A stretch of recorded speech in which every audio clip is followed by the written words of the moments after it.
Hello and welcome to this week's Pastor Capture. I'm Pastor Steve, and it's always a joy to be in the middle of two great pastors, Pastor Ivy and Pastor Tammy. And so grateful that you would take the moment to just watch this week's Pastor Capture. Each week we love to just share a little recap of what happened this past Sunday, a little teaser about what's coming up this coming Sunday, and sometimes a little bit of what's happening in between. And I want to begin by just acknowledging we are shooting on a Tuesday in the Fellowship Hall, and this is a week where one of our great ministries through our food pantry is a food distribution. And so this is a week where folks come by and they pick up all kinds of belongings. Just tables are set up with all kinds of things to help folks in our community, many of whom are struggling. So we keep them in our prayers, and we celebrate all the volunteers who help out with this ministry. Yes. So this past Sunday, we were in our second week in the series called Rest. The first one, you can go back and see from Michaela was our preacher. That was on the first Sunday of January. And she said, Rest for Your Life was the title of the sermon. I focused this past week in preaching on Rest is Blessed.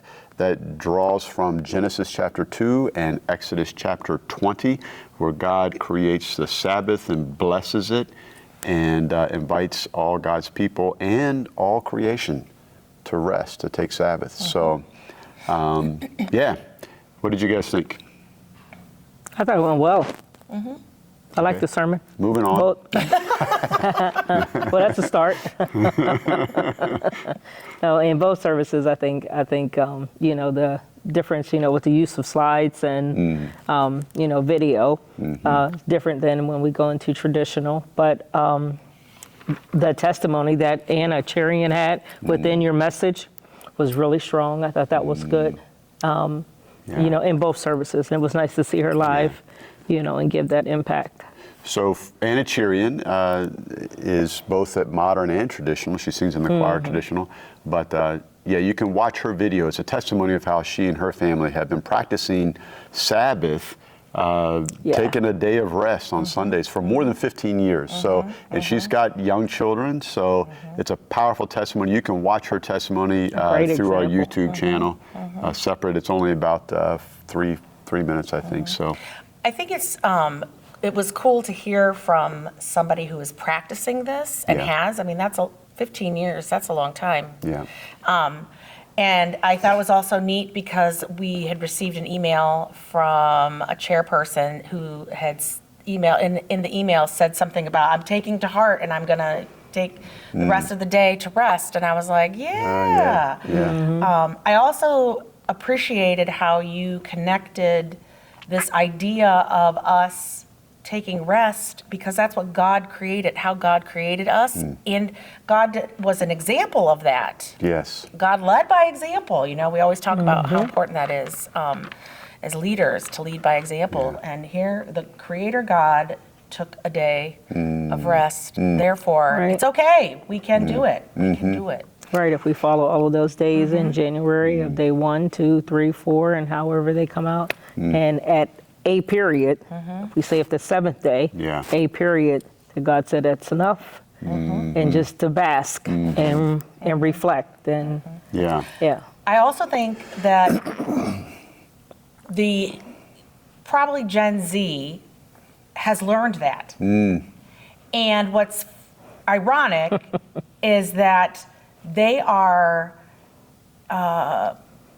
treated kind of poorly by older people because they understand the need for rest. And so the people who are older generations are like, oh, those Gen Zs, what is this they're doing? They're taking time off, they're resting. What is that all about? Well, you know what, folks?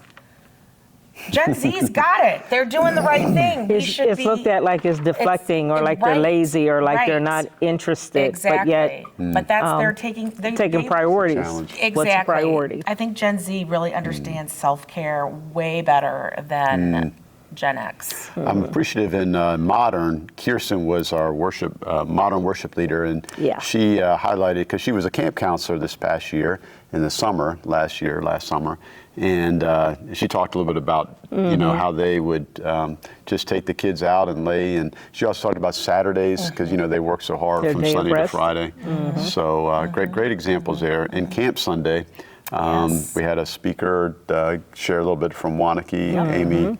Amy, And we had great camp snacks. That was Yes. fun. And Amy did activities and talked about camps with the children and youth. And they got T-shirts. In fact, I have a picture I'm going to give you kind of for Yeah. the B-roll of one of our kids wearing the shirt to school. Yeah.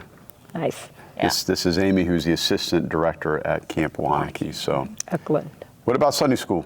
Well, that's what they did, and honestly, I have to be transparent, as I'm not sure exactly what lesson they're going to talk about this week, because Okay. last week I'd forgotten to tell them, the teachers, so I said, tell me what you're going to teach this Sunday, because we have to Okay. skip a lesson in order to Okay. stay on track. So. Trying to stay on track there. Yes.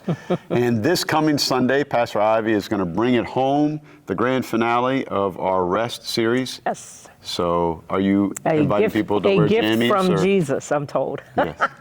Rest, a gift. A gift from Jesus. A gift from Jesus. What's that Yeah. passage? That's in Matthew 11:28 to 30, where Jesus says, come unto me, all those who are heavy laden and weary and, just spent. And come and I will give you rest. I will give you rest. Oh, we need to hear that. Yeah. I was going to say, I'm looking at rest, and I keep finding a contrast between the type of eternal rest, but what Jesus is suggesting in this is a rest of restoring, renewing yourself and, Yeah. just repair. Yeah. At the heart of this series, it just reminds me, especially as I was preparing last week, about so much of our identity gets focused around what we do, and we get caught up in this culture. Yep. So I love this idea of rest as resistance to show the world what God intends. Exactly. So Yeah. we hope that you have enjoyed and will bring home this week this series of Rest, and let us know what you think about that. And tell some friends, tell some folks, pass this video on to others, share it.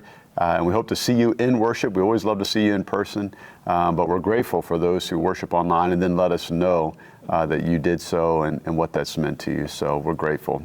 Thank you for watching this week's Pastor Capture.